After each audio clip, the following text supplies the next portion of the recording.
જે માવતરે દીકરાઓને સારા સંસ્કાર આપ્યા હોય, સારો રસ્તો બતાવ્યો હોય, તો જ આવા માહોલ હોય, તો જ ભજન ભાવ હોય.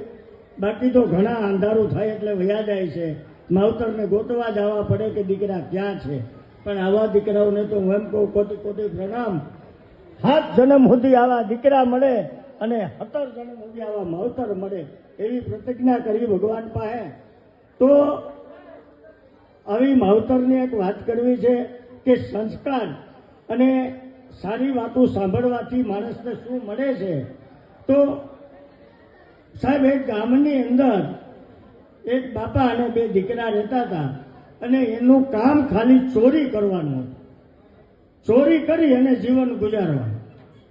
પછી એના બાપે 2 દીકરાઓને શીખવાડ્યું કે બેટા, આપણે કોઈ દી ભજનમાં નહીં જવાનું, આપણે સત્સંગમાં નહીં જવાનું, આપણે ખાલી રાતના ચોરી કરવાની અને જમીન હોઈ જવાનું. રોજ સાંજ પડે એટલે ચોરી કરવા જવાનું, આપણે કોઈ દી ક્યાંય સત્સંગ નહીં સાંભળવાનો. એમાં બંને ભાઈઓએ બેસી અને વિચાર કર્યો કે બાપુજી તો દેવલોક પધાર્યા, હવે આપણે 2 ભાઈઓ થઈ, રોજ રાતે ચોરી કરવાની અને રોજ સવારે સુઈ જવાનું. તો આપણે એક કામ કરીએ, તો આપણા રાજાનો ધ્વજ તોડી નાખીએ. આજે તો રાજાના મહેલમાં ચોરી કરી આવી, એટલે આપણે આખું વર્ષ ચોરી કરવા જાવી નહીં.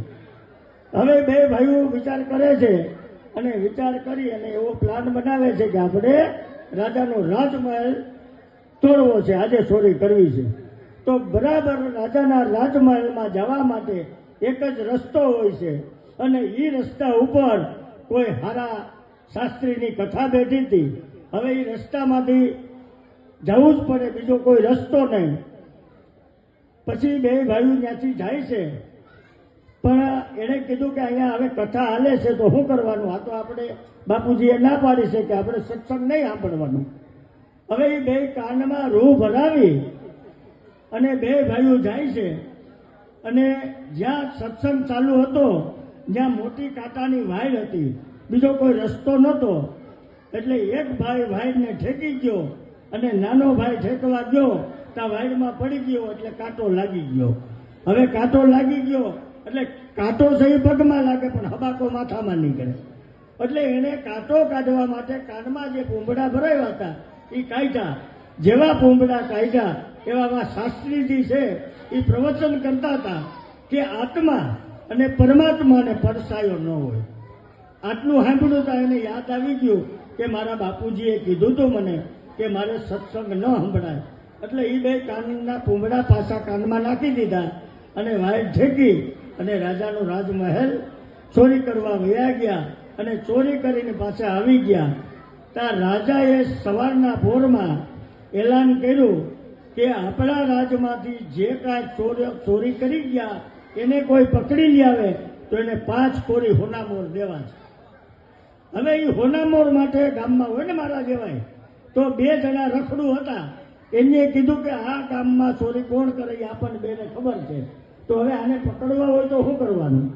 એને પકડવા માટે એ કોઈ ભગવાનને માનતા નથી, એ કોઈ સત્સંગમાં જતા નથી, તો આને પકડવા માટે આપણે શું કરશું? તો કે એક કામ કરે, એના બાપુજી દેવ થઈ ગયા છે તો આપણે એના કુળદેવી બની જઈ.